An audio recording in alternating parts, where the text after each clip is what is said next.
Good evening, and welcome to the 2023 Emerging Voices Fellowship Final Reading. My name is Jared Jackson, and I'm the Program Director of Literary Programs and Emerging Voices at PEN America.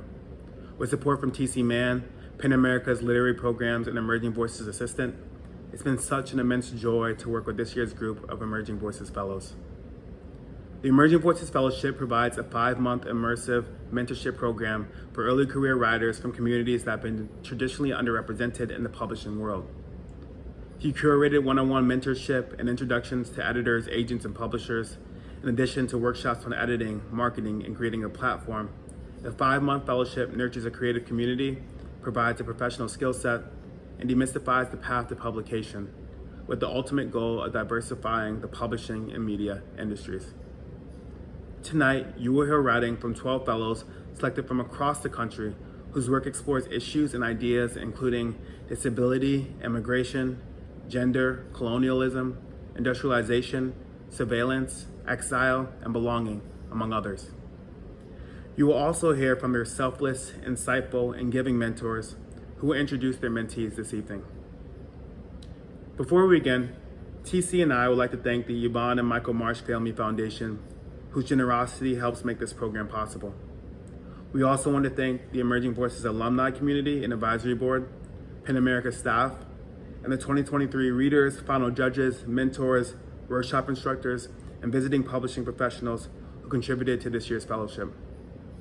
Now, it's my pleasure to introduce tonight's readers: Vera Blossom, Lindsay Ferguson, Joy McKinley, Jasmine Parks, Arian L Payne, Zen Ren, Denise Ron, Kristen Shim, Layli Shirani, Damani Thomas, Zhou, and Lucy Zhou. Enjoy. Hi, my name is Anelise Chen, and I'm the author of the novel So Many Olympic Exertions and another forthcoming book, Clam Down. I have the distinct privilege of introducing my fellowship mentee, Lucy Zhou. Earlier this summer, when Jared asked me about being a mentor, my first question was, but how will you pair us up and how will you know if we'll be a good fit? And Jared sort of laughed and said, don't worry, we'll know.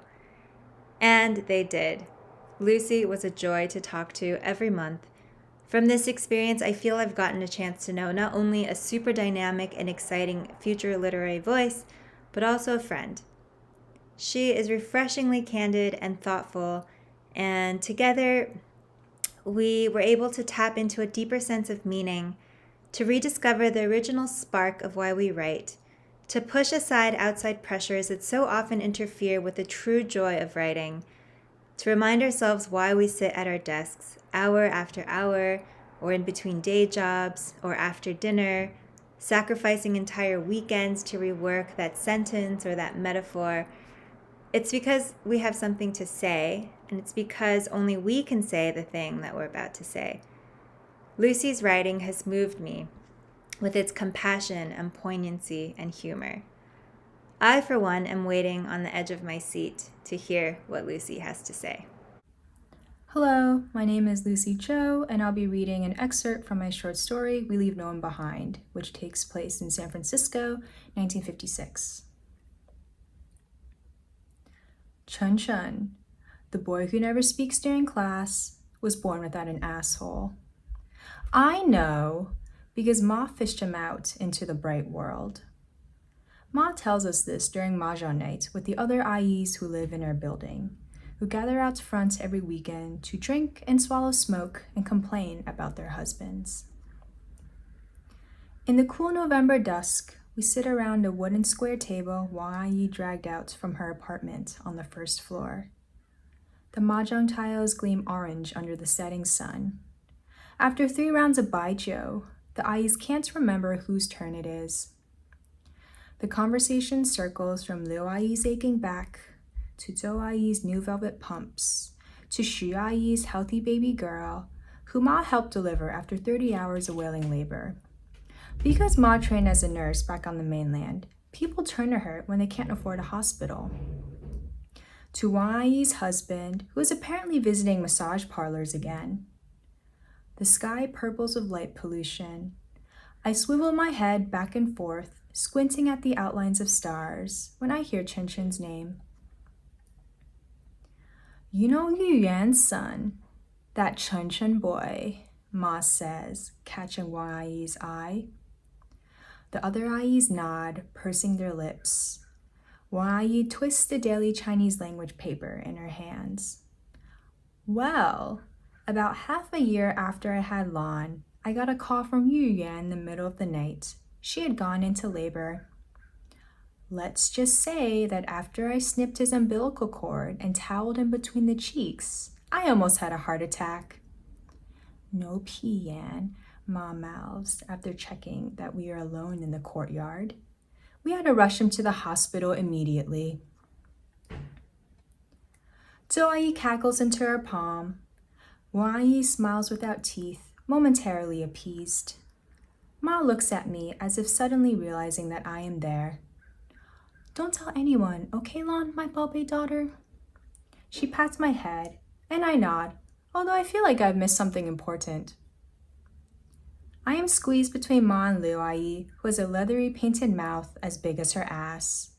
While the other Ai swear on their husbands' lives not to tell, Liu Ai just puffs on her pipe with a hungry wolf look in her eyes.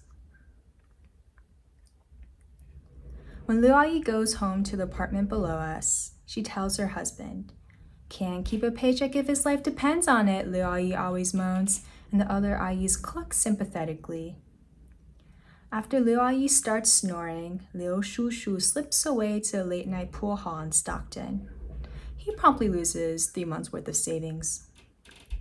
The next morning, after waking up in the alley with empty pockets, Liu Shu Shu staggers to the nearby seafood market, gossips with the fishmonger, and brings home a fresh catch of sea bass to apologize to Liu Ai. The fishmonger then goes home and laughs about it with his wife and children, almost choking on a fishbone. Word spreads as fast as smoke in Chinatown. Everyone knows that Chen Chen, the Han Jian's grandson, was born without an asshole by the end of the week. This is Yingguo, karma, the grown-ups tisk, shaking their heads. Shame follows you around like shit on the bottom of your shoe. We kids don't know what Han Jian means, but from the way our parents spit out the syllables like something curdled and rotten, we know enough. What we're interested in is how Chen Chen goes to the bathroom. Monday morning, we corner him before school in front of the rust-spiked gates. 5 against 1, as shadows form a circle around his lone skinny one. We just want to see, we beg. Once you show us, we'll leave you alone. Hello, my name is Fatimah Asghar, and I'm the author of If They Come For Us and When We Were Sisters. I am so honored to introduce my fellowship mentee, Jasmine Parks. When Jasmine first wrote to me as a part of our initial introductions, I was completely blown away by Jasmine's thoughtfulness, her incredible way of being vulnerable and honest about who she was through her writing, what her work was focused on, and her connections to my work. Over the months that we've worked together, I've had the distinct pleasure to get to know her work even closer, to see her unique syntax, her quest for meaning, and the ways that she innovates through form and structure. I've gotten to know what moves and pulses her heartbeat, the work that she's excited about birthing into the world. And I have been utterly dazzled. Last week, I had the pleasure of being able to meet Jasmine in person and to see how vibrant and dedicated she was to the craft in a whole different way by her attending workshops and asking questions with my peers. Jasmine's voice is one that I'm excited to know, one that I'm excited to continue to know, and one that I'm excited and cannot wait for you all to hear as well. Hi, my name is Jasmine Parks, and I'm a poet. I will be reading 2 excerpts from my manuscript in progress entitled Miss Celie's Blues. I will be reading from a character's voice, Annie Julia, for both of these poems. The first poem is entitled Mrs. Dead Wife Speaks to Celie. Ain't no parts of me want it. to be owned by no man. Mr. thought that he could call the wilderness out of me. A derelict. I only belonged to myself. A private rebellion. My desire of flint upon the land, scape of a lover's body. Rumors of wild fire consumed the plantation. Hell, at my beckoning, I opened my legs to escape north of this world. Heaven was right in my pussy. I ain't have to die. I fled into the twilight. I dreamed of being a free woman in the night sky. I was tarred and feathered, flying into my own pleasures. I didn't care for the man. I was rutting on like Mr. Done Shug, and he think I don't. No, I just don't give a fuck to any man. He had to be pretty, damned fun, out his cotton-picking mind to risk the danger of taking another man's wife. Black men love to pretend to be white men, taking what's not theirs, wanting to own everything in sight. I didn't forget my grandma and mama's toil. One cannot serve two masters. But God is a jealous God. Mr. loved me as much as his daddy would allow. Being a man meant to bind unto him, but I bucked and chomped at the bit. I was a nightmare. In my stable, I could not be vain and preen. I bucked and bit my lover's tail. I drew blood, a sacrifice to exalt me, an ode unto freeing oneself, even unto death. The second poem is entitled, You Can't Quit Me Now, You're Mine. She say, No, I ain't. Oh, Harper, watch the pasture gaping mouth swallow me. Bullet, blooded, soil not new to land, but death be strange to my son, holding on to my body. I am sorry. I ain't want my desire for your inheritance. Still, spark blooming in my gut. What would grow beneath the pleading of my body and your tears? I hope a good man. There is blood on your hands because I broke and your pa betrayed our covenant. I never wanted to be married. I was just a girl. You know nothing of reprimand for refusing. Death come a-knocking, know my name and tally my sins, and my son sees it all. A dirge of dying burns up his throat. Anguish, the sobbing of a wounded animal without the mercy of someone putting it out. It's misery.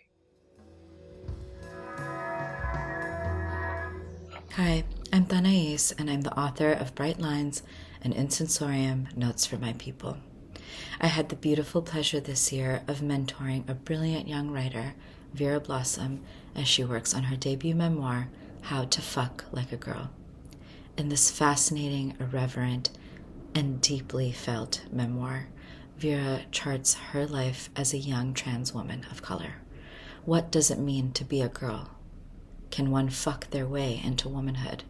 These were the very first questions we started to discuss in our first meeting, and I knew that this would be one of the most rewarding relationships as a mentor that I've ever had. Vera's prose is electric, riveting, witty, and alive. This story starts in the shimmering capitalist mirages of Las Vegas, land of Vera's childhood, and we talk about sex, money, sex work, relationships, romance, beauty, all the topics that and let the reader in to what it means to be a young trans girl today.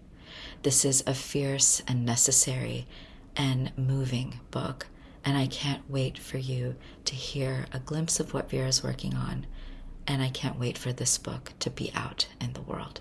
Thank you so much for having me as a mentor in the PEN Emerging Voices Fellowship, and thank you to Vera for trusting me to hold your work with love and care. I'm really, really proud of you. Hi, my name is Vera Blossom. I'm currently at work on my first book, and I'll be reading from a chapter called Born Again and Again and Again. Before I was a girl, I was a dream. Las Vegas is a land between the dreaming world and the waking one. The city thrums with life 24/7, doused in eternal light. In the summer, a collective sleeplessness bewitches everyone in the city, locals and tourists alike. The heat radiates into the night and becomes inescapable in the darkness. No more shade to find release from the sun's fire, so that the sensorial difference between night and day is even blurrier. We are propelled into neon-soaked all-night diners, pleather karaoke boxes, dimly lit bars, nightclubs shaking with sound. In the summer, we are neither nocturnal nor diurnal, instead ever awake wanderers in artificial mazes of games and dancing and drinking and wandering. The world projects onto Las Vegas an idea of opulence and luxury, so it becomes true. The city is a place for indulging in gambling, for sailing up through skyscrapers, an endless meal at a buffet, but the city struggles against itself. There's a version of Las Vegas that wants to be the shining, glamorous star, and there's another version that crawls towards entropy, towards natural equilibrium, towards a slow life. Cacti eagerly gulp up rainwater that comes in floods, and then meditate on moving for weeks, months, so as to live. Houses and hotels and malls and parking lots keep expanding out from the middle of the valley at Las Vegas's core. The valley aches for implosion, for the city to break under its own weight so that it can become a desert again, not a false oasis. The earth beneath glass giants reaches for its next breath. This is the place where I was born. I write to bridge the gap between that world of dreams and the world of material. To read about a place is to conjure a mirage. To go to that place in real life is to feel its edges, the molecules lined up in space, to reach out and touch it. To make a place feel real is to see its entire existence. To lay one image, the dream, over another, the material, and see in kaleidoscopic vision the present and the past and the futures. My goal here is to conjure a mirage of queer utopia for our time, or maybe to open a portal into the world I see, the one I've found in my dreamland, a vision of our planet that is full of love for all its beings and for its earth. I want to call upon the girls who did not survive, who were murdered by someone else's fear of beauty, and to remember them. I want to love them now so that their spirits can breathe life again. I want to call upon the girls in the future and tell them to keep believing, that all it takes is for us to keep believing. I want to remember all of the joy that trans people of color have sent into this world. All the parties that have carved out a space for happiness and togetherness in a world full of nonchalance. I want to build an infrastructure in our imagination for queer utopia. Once we believe in the mirage, the glamorous, loving future, all we have to do is see it in our material world and make it true. Thanks. The first time I had the fortune of reading Zen's writing was during the Kenyan Writers' Workshop, which I would later learn, to my surprise, was the first writing workshop Zen had attended. I say surprised not only because of the psychologically astute and emotionally poignant nature of the writing sample, but also because of the thoughtful and deeply probing way they responded to their work and others during our sessions. Here was a writer who felt fully formed and who had done much of this forming independently, following their own creative compass.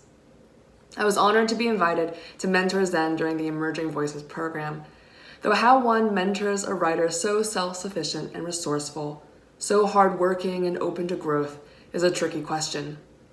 In many ways, I am more a witness to Zen's thought process and their exploration of a manuscript that is ambitious in its scope and depth and feeling.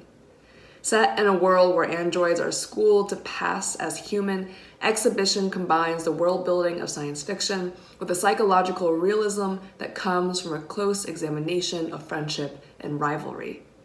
On top of that, the novel asks questions about who gets to tell stories and which audiences get to receive those stories, questions that are more important now than ever.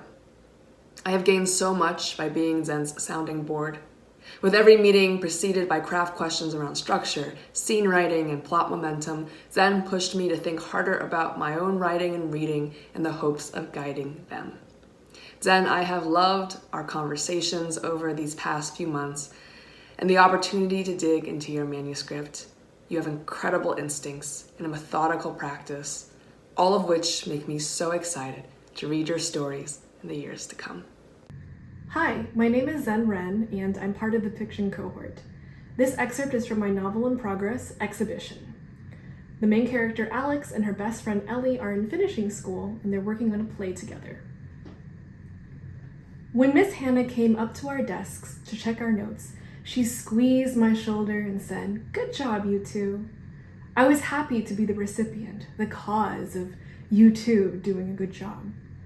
But once Miss Hannah walked away, Ellie grabbed my hand, whispering at me to stop pulling at the hair in the back of my neck. "You do that every time you talk to humans. It's unbecoming. Here, look at me." She folded her hands on her notebook, then perched one under her chin, her subtle choreography rendering all the realness of a college girl deep in contemplation. Occasionally, our teachers corrected our behaviors, but we never did this to each other. Feeling her hand moving mine humiliated me. I muttered how I always got good grades on my gestures. She said that these things mattered in regular conversations too, even just between androids. If I don't tell you, who would? Who else would notice besides a teacher? The cruelty of her kind intention shattered me. My hands are fine. You have no right. Her expression sharpened from concern to dismay. You're not supposed to be fine. You're supposed to be excellent. I realized then, she intends to compete with my realness. She doesn't want to be my grateful protege anymore. After class, I ran to the dorms alone, dizzied by anxiety. For days, I stood before the bathroom mirror, playing with the dark strands of my hair, trying to see what Ellie saw. I felt disgusted by the person who looked stupidly back at me, cheapening herself with the primitive mechanisms of generations past. Too ashamed to face Ellie, I rushed to Margot and Juniper for other projects, making sure to have loud and delightful conversations within earshot. But I quickly grew bored. Margot encouraged every idea I came up with, and Juniper always rotated back to her obsession with cats. One day, while we rehearsed the play together, Ellie admitted that she did not like when we were separated and preferred working with me over everyone else. Only after this humbling reveal did I reluctantly acknowledge her and I as equals. "It's okay," I tried to say confidently. "We can keep being the best in class, together." Years later, it was a different part of the conversation that stood out, when I exclaimed that she had no right over me. I became ashamed. I had splintered myself in an effort to stake a wound into her. After Ellie got sick, I brought it up at her bedside in one of her lucid moments, thinking to apologize. But she burst into laughter, then just as unexpectedly began to cry, as if her own laughter, mismatching the weather of the occasion, overwhelmed her. "I shouldn't have been so demanding of you back then," she said. I didn't want to argue, but not for the satisfying reasons I would have fantasized about in my youth. I wanted to give her one more moment where she remembered the truth of things and could say her version of an apology from a place where she was still above me, where things were the same as before. I used to think that if one just managed to live long enough, everything they hoped for would happen. What I didn't consider was that the person eventually receiving these victories would hold no allegiance to the past. Dreams are pale after images of the mind's shadow and do not travel as deliberately as we do through time. Hello, my name is Jasmine Mans. I am the author of Black Girl Call Home, and I have the pleasure of introducing my mentee, Damani Thomas. When I was given this opportunity to be a mentor, I was a tad nervous and I wondered what I have to give. What would I be bringing to the table? And I thought to myself, to just think of this as gathering a toolkit of all of the things that I found necessary when I was young, but also all of the things that I find necessary today. Sitting with Damani and learning his work, all the while sharing with him the different tools that can belong in his toolkit, has given me an opportunity to feel youthful in my work again, has given me the opportunity to want to be more imaginative and exploratory. And so I'm grateful for this exchange in space and time and in art. I relish in Damani's use of language. I find beautiful all the things that he seeks to give a voice to. I find clever his use of writing and decisions upon topics. I find him refreshing and unique, and I am utterly excited for the world to experience this writer the way I've had the opportunity to. And so, Damani, thank you for allowing me to have a seat on the inside, and I am excited for what this world will experience of you. Hi, my name is Damani Thomas, and this poem is called Blackmoors.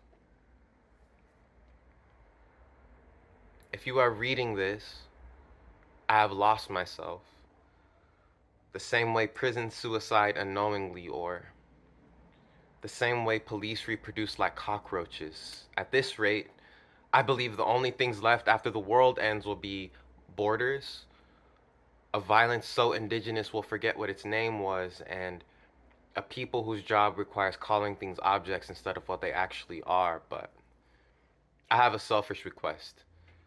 I need you to find me. Do not conjure what the waters washed away. Find me in Louisiana blues. Find me in my Mardi Gras best. Find me on MacArthur or East 14th, our Bancroft intersection, whenever the SciShow smoke towers. Find me in the one time Stephen threatened to feed me a dead mosquito. Find me.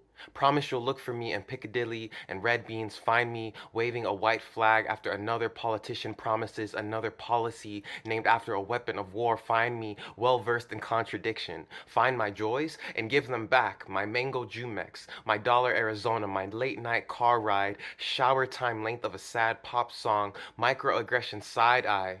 The way black folks know nuck if you buck before the beat drops, that high-pitched scream before that full-gut laugh, my grandmother's pork and beans, my mother's Cinnabons, my grandmother's black-eyed peas, my mother, give them back. My body may decay, but I promise, my spirit will kill whoever did this. Hello, my name is Lydia Yuknovich, and I'm the author of, most recently, the novel Thrust, and the memoir, The Chronology of Water, and a forthcoming book that's a hybrid or something between poetry and prose called Solaces. I am deeply and profoundly honored to introduce my fellowship mentee, Layli Shirani, who it has been a delight to work with. I'm so lucky that Layli allowed me to swim around in her creative process with her. And we're both lucky to have found a program that will let us work together, author to author, to remind each other we're never as alone as we convince ourselves we are. Inside her work, I reveled in the rhythms and melodies of Persian music and stories of both exile and emergence, of identities in a kind of in-between place or border place or space of threshold where new meanings are generated all the time. Like driving around in a car with the lights off at night, accelerating into the darkness, which is a gorgeous line from her work. The storytelling is also about existence that's always simultaneously also a kind of leaving and yet creating and recreating home over and over again. Stories that embrace dying inside living, and stories that are circulating an imagination stubbornly that endures and blooms over and over again into an expression that's like an unbeatable heart. It's been my pleasure, and I love introducing Layli to you. Hi, my name is Layli Shirani. I'd like to thank the PEN America Foundation for this amazing opportunity, and in particular Jared and TC for their support and encouragement for all of us fellows. I'd also like to thank Vahini Vara, whose encouragement to reach for these opportunities has had the quality of permission for me. And above all, my PEN mentor, the incredible Lidia Yuknovich, whose thoughtful reading and warm presence has been critical for this harvest for me. I'm going to read a selection from my memoir in progress. This is from an essay titled Ex Situ. Without the continents of distance, without the relentless mushrooming of cells disfigured by grief, without the spongy growth that slowly caked her peritoneal cavity, where her womb, my home of homes, once sat, without the fullness that bore no resemblance to satiety, without the steady layering of those accretions giving way to obstruction, without the bloom of fluids rushing to fill the spaces between her organs, without the terror in her eyes, without the pain, without the distance from her bed in Tehran, without the innocence, without the memory of her sister, cousin, mother, cousin, aunt, without her body's awful candor, without the dread pooling in my belly as I went to her that Valentine's Day, without the sight of her seated on the carpet, legs extended, head tilted back in avoidance of her guilty, swollen middle, without the heavy molecules of silence, without the hour-long drive late at night and uninsured to San Francisco General Hospital, without the midnight procession of punctured Valentines arriving by ambulance, without her stricken visage, ashen beneath fluorescent lights, without a diagnosis of late-stage ovarian cancer, without her pleas to strap me into a Payne and send me back to Tehran, without the cunning intelligence of this stealthy illness, and without my growing need to befriend it, I would not, at age 34, after 20 years of breathing apart, have been able to live alongside my mother, right here in California, for 3 whole years. And I would not have gone on long runs, repeating mantras of gratitude. Thank you, cancer. Thank you, cancer. Thank you. And I would not have stopped to lay on my back beside a waterway. And I would not have given birth to scorpions there. And I would not have remembered that hot summer morning of my Iranian childhood, when I woke to the sound of Mom's screams, found her in the corner of the study, on her knees, grinding a wooden clog into the ground with both hands, pulverizing the body of a scorpion she had encountered there. I think it's dead. Or noticed the blood fleeing her knees where they had been pressed to the gleaming tile. How had that malign life form made it through her airtight doors and windows, lined with strips of precautionary foam insulation, into our home undetected? It had been there all along. Hi, My name is Ingrid Rojas Contreras. I am the author of the Pulitzer Prize finalist, The Man Who Could Move Clouds, and the novel Fruit of the Drunken Tree. This year, I've had the distinct privilege of serving as the mentor for the talented, generous, vibrant Denise Ron. Over the last few months, I have been wowed by her work. It is a work about absent and gone mothers, the fierceness and softness and backbone in young girls. And it is about growing up in the hood, where the air smells like sofrito and people laugh easily and with passion, and DMX spills out of cars onto sidewalks, causing an impromptu dance. I told Denise that I couldn't wait until this work reaches many hands because of how many Latina readers will see their family and friends and themselves in this work. It is deeply considered, charming, bursting with life, beautiful, and clear-eyed. I want to thank PEN America for this space, for the Emerging Voices program. They're nurturing all this year's fellows alongside Denise and all the years past and to come. I believe in the power of sharing knowledge, of bolstering and breathing support into the life of emerging writers. This is how we ensure to support the stories we need most. So it is my great pleasure to introduce Denise Ron to you all. Thank you. Hello, my name is Denise Ron, and the following is an excerpt of my novel in progress, Like Catching Snowflakes. A boy laughed. The sound led her to the guys, a cluster of brown and black boys grasping the edge of manhood with exaggerated limps, loud talk, and animated hands.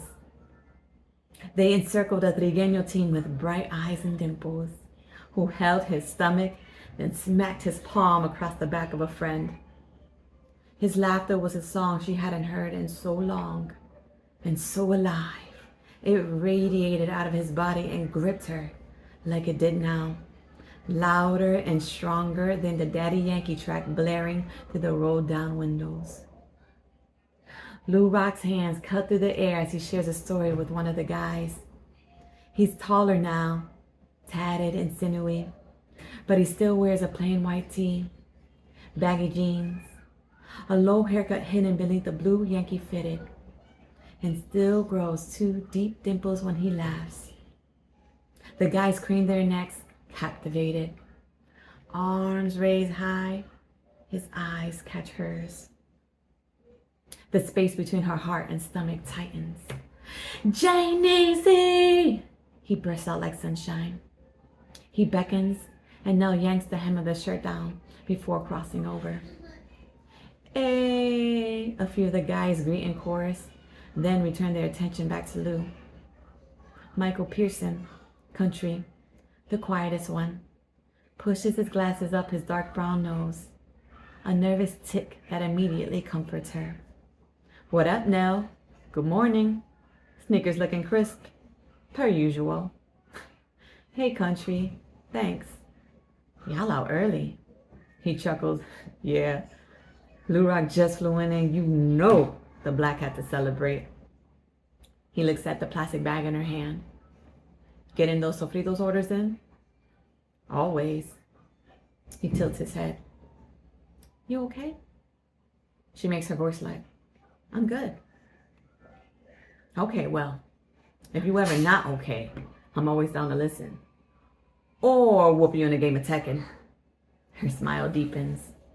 Country is her favorite of the crew. Genuine, kind, unintrusive. Mentiroso, yo, stop lying! The loud banter laced with a thick Spanish accent belongs to Lou's best friend Cholo. He's shorter and rounder, with red-brown skin and wild black curls. Cholo tips his chin up to whisper something to Lou Rock, then punches his friend's fluttering shoulders. A gold medallion of Jesus' face sways over his shirt, just above the small bump of his stomach. The buzzing 2006 Cadillac belongs to him. Parked directly behind is Lou's 20-year-old Toyota Camry, Selena. The song in Cholo's truck transitions, and one of the guys lifts his head. Is that DMX? Yo, turn it up! The ground rumbles, and the energy in the circle surges. They close in and begin to chant and bounce, their right hands pumping up and down in unison. Where the hood, where the hood, where the hood at? Lura pulls Nell in and drapes his hand over her shoulder. The guys are infectious, and she can't help but laugh and halfway join the jumping and singing. The knot of humiliation almost undone.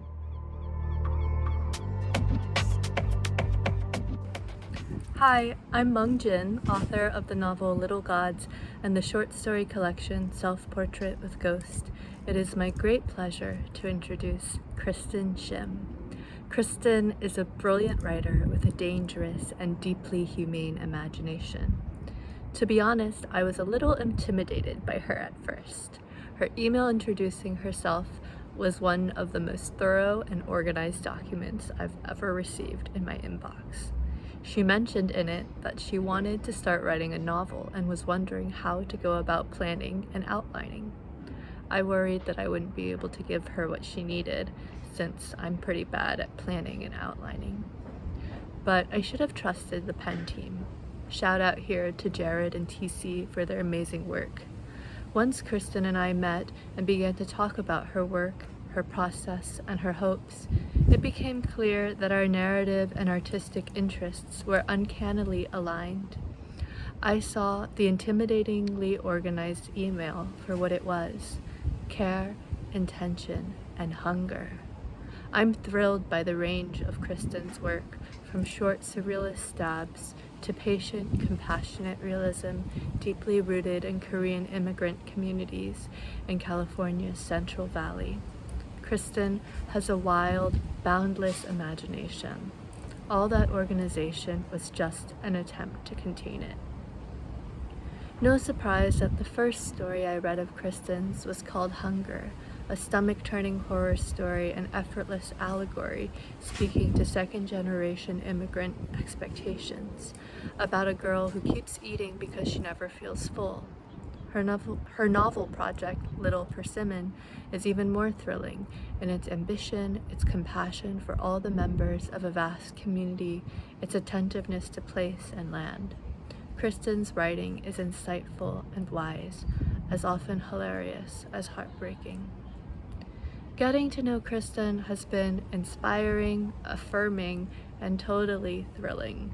It has been an honor and delight to read her work. I can't wait for the day when the rest of the world can read it too. My name is Kristen Shim, and today I'll be reading an excerpt from my novel and short stories, Little Persimmon.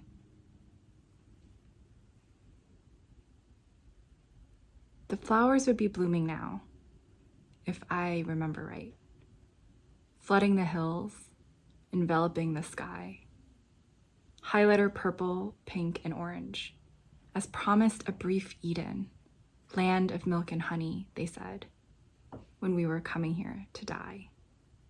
Still, when city people with all types of culture at their fingertips look up from their TV screens to tell you you live in the armpit of California, you tell them, this is Sonora Bob country, Cesar Chavez country, breadbasket to the world, #1 carrot producer, land of West Nile virus and valley fever.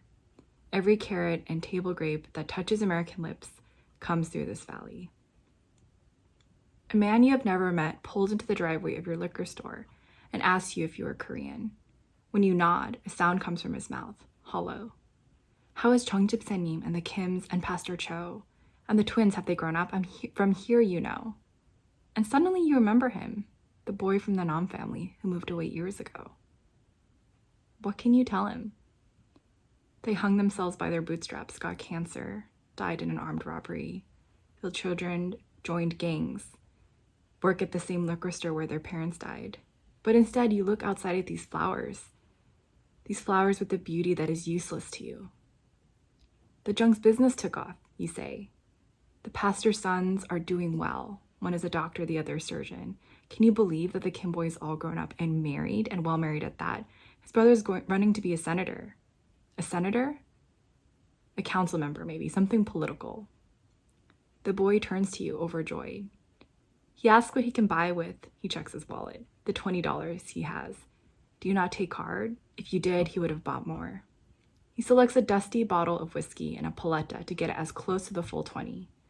He runs to his car, rummages, and you think he might return to buy something else, but instead he comes back with a fresh packet of doc from LA. The steam still clings to the cling wrap. "Please take it," he says. He pulls out of the driveway, gravel grating below his tires. The dust settles and all is quiet.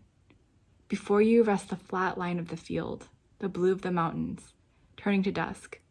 In the end, for all his care, he was just passing through, as are we all. But for now, the air is clear, the wild grapevines lush with green. For a brief few days, this country is all that we imagine. The rest of the year, through the dust and the fires, and people who came to beat down our doors, gunshots peppering the sky, sun yellowing our skin, we cling to it, holding on to this memory. Remembering the promise of this green, we made our own world. Hello all, my name is Arianne D. Matthews. I'm the author of Simulacra and Bread and Circus. I'm an associate professor and director of poetry at Bryn Mawr College, and I'm Philadelphia's 6th Poet Laureate. Beyond those titles, however, I think I'm most proud of this year having had the distinct pleasure to mentor Arianne Elena Payne and now introduce her and her work to you. From the first few pages of my reading, I knew Arianne was beyond the ideas of the simple moniker emerging. No, Arianne is a ferocious poet and a feral thinker. And when I say ferocious, I mean she thinks at the speed of light and considers the details that most people neglect. There's no part of her world that stands unobserved or uninterrogated, and if the job of the poem and the poet is to plumb the depths of our soul, Arianne answers that challenge with her poems. Throughout her work, we see a poet grappling with shadows, wildness, and all those small and large truths of living that resist categorization. We see a poet unwilling to accept the tiny clicked box of received history, a poet interested in dialectics as a kind of oppositional force and rhythm that doesn't necessarily synthesize in expected ways. She asks questions like, who am I both singularly and in collective? How do I witness for myself? How does my lineage influence my living? Arianne leads with curiosity and discovery, with questioning and positing, and with accepting uncertainty as the final possibility. So tonight, you'll hear this in her work, in her voice, in her reading. You'll hear from my mentee, Arianne Elena Payne, who will one day, I am quite sure, be a poet's poet, which is to say, the poet that other poets will learn from. Listen hard, y'all. School's in. Hello, my name is Arianne L Pay. I would like to take this time to thank the Penn Emerging Voices fellow team, Tita Ramirez, Elena Payne, my mentor, Arianne D. Matthews, my cohort, and countless friends for their continued support. Tonight I will be reading 2 poems for you. The first is The Bitch Speaks of Crazy after Dochi.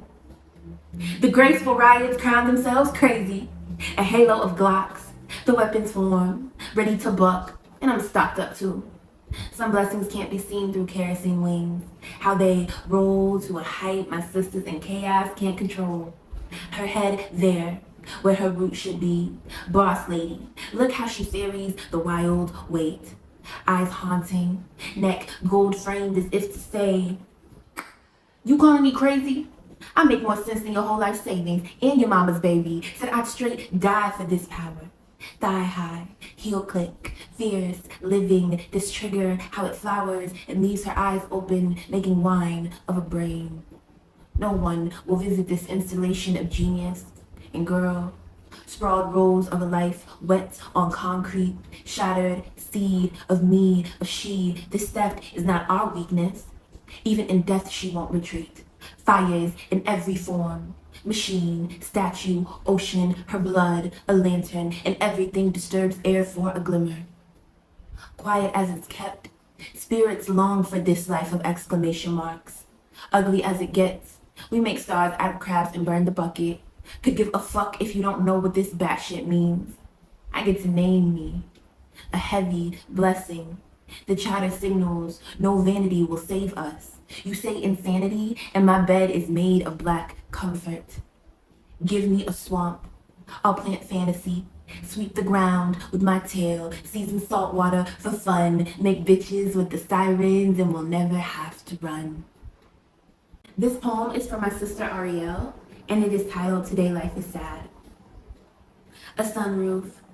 Steamboat with overgrown passion. Seated moonlight. without sister to witness the hands the magnolias keep open. This, a loneliness experience when coffee bitter is sound. Sipping crickets, a bee's symphony sweetness prefers a galaxy to my hush. How one waggle dance signals to the hive a nectar-rich peony. Life is sad, nasty business. Love devastates every city. Dread-lusted escapists art the aorta. Did you like orchids, orcas, whales, sword and blade to boats, and scientists theorize some remember? When the sea was not noisy, not that loud. Is particular absence your howl, your abyss, what I would give to jive its rhythm muse? Today, life is sad, your obituary pink, lighter than your prom dress, fuchsia ruffed glitter, unraveled of maggots, rice shaped for an uprising of memory. Its click, my wail. The Way It Is by Keisha Cole reminds me the shape of Texas. How mama stayed carside during a Newport. To sing love is to know life is sad. I think you like summer's clear riot. Thank you for the introduction to everything I know about feeling. Irregular tears budding, bubble a crawfish, toils in Mississippiana backyard. With corn, I'm torn, sorrow or sunrise tequila. Your brain pecking at scavengers or cut, split molecules. Tomorrow, today, life is sad, like the ocean. Grief is an ancient being. Sky provides a story, the color of June. Thank you. Hello, I am Alicia D, and I am the award-winning author of critically acclaimed stories, The Sound of Stars, The Kindred, A Song of Salvation, and my forthcoming Just a Pinch of Magic. When I was invited to participate in the PEN America 2023 Emerging Voices Fellowship Mentorship, I was absolutely floored. Early in my writing days, I was given a mentorship that helped me get onto the path to my writing career. Now being on the opposite side of that, to hopefully help a new writer find their voice and opportunities, I was excited and terrified. I wanted to get everything just right. But PEN America knows what they're doing. They paired us perfectly, like they had a crystal ball and they could see our strengths and fears and go, these two will make magic together. With that in mind, I am honored to introduce my fellowship mentee and magic maker, Joy McKinley. Joy is such a pleasure to work with. Her stories are compelling, they are emotional, they give you pause in all the best ways, and you have no idea when the twists are coming. She reminded me of the small joys of reading for fun. She inspired me with such gorgeous phrases and weaving elements together in ways that are unique and so very her. Her voice is strong, and honestly, when she brings that to every book, there's no doubt that the stories she's telling are going to find an adoring audience, and especially an audience who will be and feel seen by her words, me included. So thank you, PEN America, so much for giving me this chance to work with a truly talented and truly lovely author. Whatever Joy does next, I can't wait to see it, and I definitely can't wait to read it. Thank you. Excerpt of The Radical Mage by Joy McKinley. No justice, no peace. No justice, no peace. Dad was right. The protest is chaos. Nothing like any I've seen before. The crowd is pushing, agitated. Some are hurrying away from the march. Others are fighting their way closer to the center of the action, like me. The usual rhythm of mass call and response is fractured, with random voices shouting dissonant chants. One lone man hollers, "It could have been my son!" His anguished cry is echoed in the quick stab of worry that lances through my chest. Quentin isn't safe here. There's a cop car on fire. The smell of burning leather is thick in my nose, threatening to make me gag. Storefront windows are broken, alarms blaring over the distant sound of fire truck sirens. What if I can't find him in this mess? What am I supposed to do? I scan left and right past unfamiliar faces, hoping desperately to see the one I know. I try to keep an eye out for any projectiles. I wouldn't be surprised if the cops started throwing tear gas at this one. Something flashes in my periphery, and I spin around quickly, throwing an arm up automatically to protect my face. But it's not a canister, it's... Wait, what is that? I skid to a stop at the end of a shadowed passageway between two storefronts. My mind struggles to wrap around what's happening. There are people running in front of me, tripping over the sidewalk, scattering every which way, but behind them, 6 feet into the alley, no one else seems to notice. Someone is... well, It's not possible, but the guy is disappearing? One leg and half of his torso are visible, but the other half of him looks like it's dissolving, disintegrating into golden light. His form is shifting here then gone like moonlight on the surface of ocean waves. The hell is going on? I shout instinctively, my heart kicking against my ribs. Hey! He turns quickly, parts of his body still falling apart, his eyes, vivid green, backlit by an eerie golden glow, meet mine and widen. His foot lifts. Then he's gone in a pulsing flash. The unnatural light melts into the bright midday sun overhead. I stand there panting for a few seconds, just processing. Someone carrying a massive sign shoulders me aside, shaking me from my stupor. No justice, no peace, they scream, right beside my ear. Yeah, I don't have time for this. I need to find Quentin. I breathe in and try to focus. Underneath the growing anxiety over finding my brother is a distracting hum of lingering unease about what must have been a hallucination. That guy literally disappeared into thin air. Quentin, I call, but I can barely hear myself over the crowd. I'm on tiptoe, squinting, struggling to make out the shape of a nearby head. Then, through the cloud of smoke and haze of fire heat, I see him. The police have a shield barrier up, preventing forward march. He's right at the front of the protest, shoving himself against the shield of an officer in an attempt to break the line. Quentin is yelling in his face, but I can't make out any words. It's just mindless fury. God, what is he doing? An authoritative bark through a bullhorn shouts, "Get back! Get back!" My brother is 5'9" of righteous anger and gnashing teeth, but he's fragile. He's unarmed. They'll hurt him. They'll kill him. I press forward through writhing bodies, my heart thumping frantically. Move! Move! I have to get to my brother. Soon I'm close enough to get a hand on him, but it's a faltering grip on his shoulder, fingers slipping even as they twist into excess t-shirt fabric. Quentin, please, I call, as close to his ear as I can, and he turns sharply. Nia? His eyes are wide, bloodshot, and one of us is shaking with adrenaline. My grip on his shoulder is firmer without him pulling away, and the panic that's begun threading through my veins ebbs a little, a short burst of relief. What are you doing here? He asks. But there's no time to answer, because someone squeezes in from my left, elbows me in the side aggressively, and I lose my grip on him as quickly as I lose my footing. Hi, I'm Lisa Ko, the author of the novel The Leapers and the forthcoming novel Memory Piece. I'm so grateful to be invited to participate in this year's Pan America Emerging Voices Mentorship Program. It's programs like this and the opportunity to be in conversation with other authors that have been so critical to my own development as a writer. And now, as a mentor, I'm thrilled to introduce my mentee, Jingjing Xiao. It's been such a gift to work with Jingjing over these past months. In our conversations, we've talked about our own writing practices and journeys, our literary influences, our hopes and intentions for our work, and just how to be a writer in the world amidst the demands of jobs and rent and school and life. Jingjing's writing is so thoughtful, sharply observed, and entirely assured. In both her fiction and nonfiction, she explores questions of home and history, family, friendship, and diaspora. In reading her work, I've been struck by its momentum, its intelligence, and heart. I'm so inspired by Jingjing's versatility as a writer, working seamlessly across multiple genres, and by her commitment to her work. And I'm so excited to see what she writes next. So thank you, Jingjing, and thank you, Pen. You immediately become convinced that rubber boots are the single greatest purchase you have ever made. The flatness of the soles takes some getting used to, but you figure out how to stuff rags into the hollow arches beneath your feet. Then, the shoes become supportive while remaining, most importantly, dry.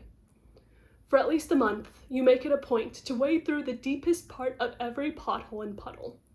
The soldiers under your command may tease you endlessly, but you persist in delighted splashing. There is simply no substitute for the feeling of standing ankle-deep in mud, wiggling your dry, toasty toes.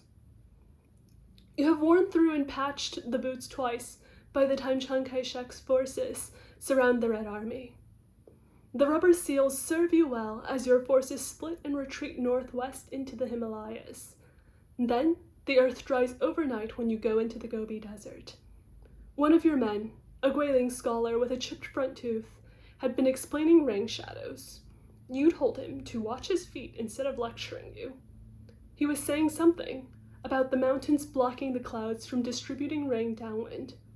Then he fell off a cliff. The slope looked survivable, but the forest was too dense for you to be certain. Two of the scholar's friends offer to trace their way back down the mountain, find him, and bring him to the village you passed 2 kilometers ago. Perhaps they survived, but you never hear from them again. You go into the Gobi Desert with less than 6 people because the rest of your soldiers have chosen to stay behind in the villages or been lost to the mountains. Your men march by night and sleep by day in the desert. There's nothing to eat. When you have not seen Gring in a week, your soldiers lose their footing. The younger boys and older men do not get up. You move on.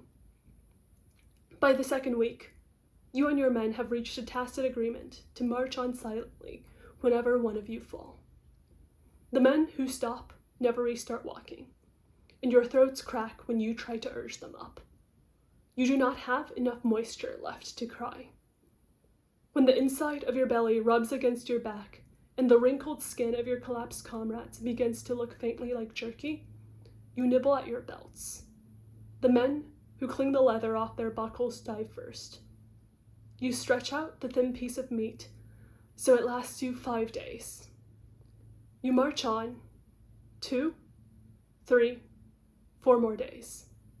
Your second in command has a thinner belt, but also more fat and muscle on his bones, from growing up as the son of a small landowner in Yunnan.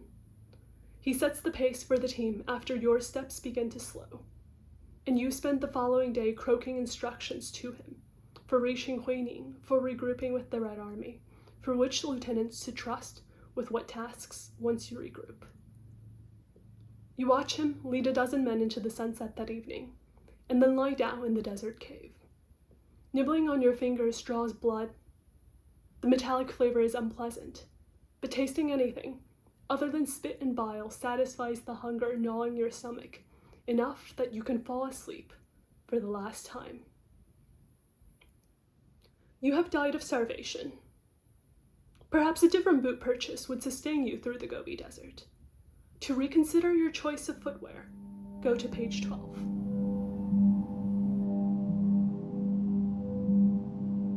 Good evening, I'm Deesha Philyaw, author of The Secret Lives of Church Ladies, and I have the tremendous honor, privilege, and pleasure to serve as a mentor to Lindsay Ferguson.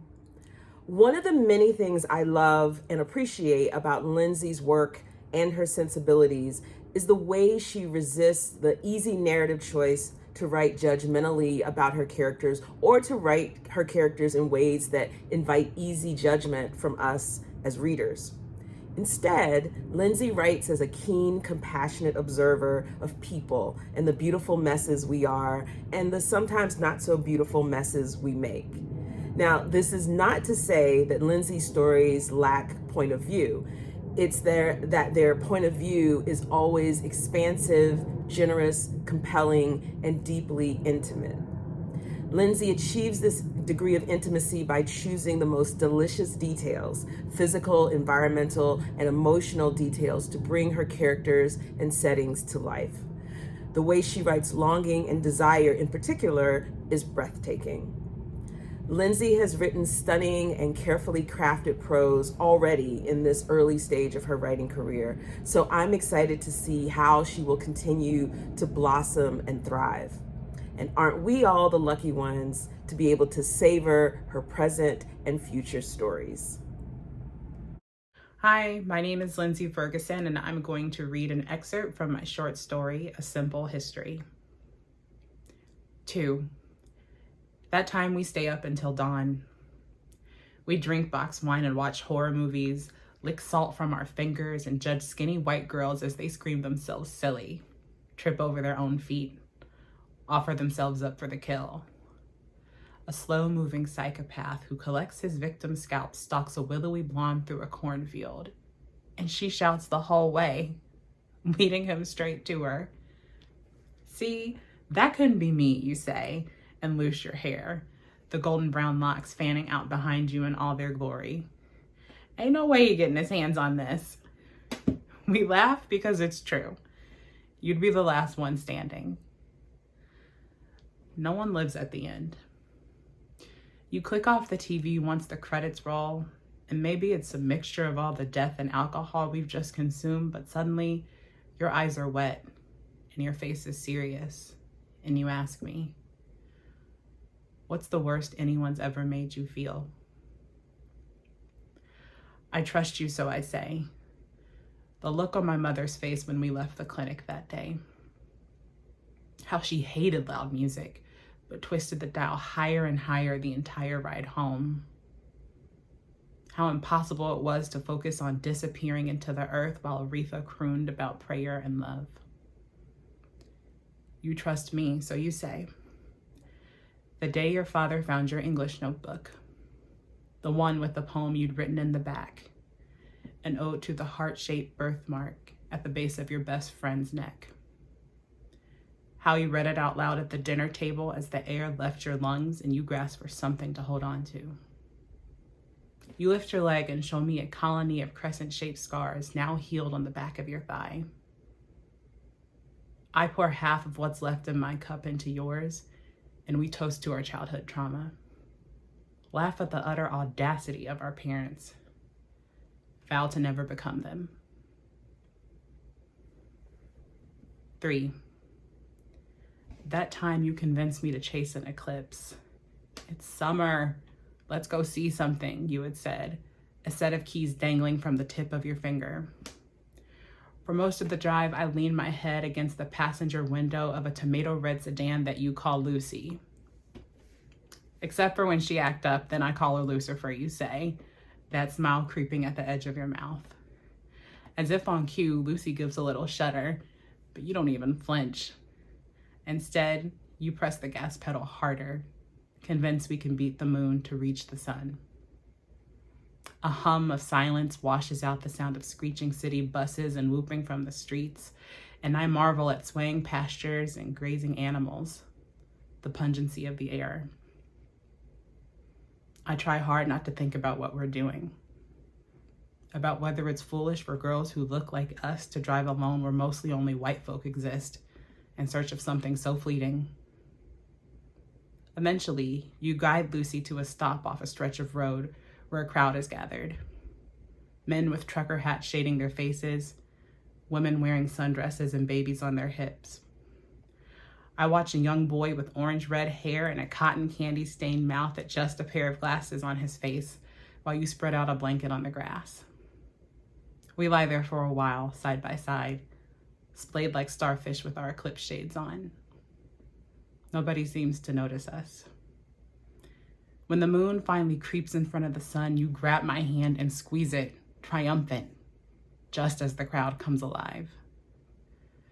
And for a moment, it's just the two of us there on that stretch of earth, sending out our cries back towards a darkened sky. Hello again. That concludes our evening. Thank you all for joining us tonight, and congratulations again to tonight's readers. The 2024 Emerging Voices Fellowship application period will open on January 1st. Subscribe to PEN America's newsletter and follow us on social media for updates and more information. Until then, enjoy the rest of your evening, and we will see you soon.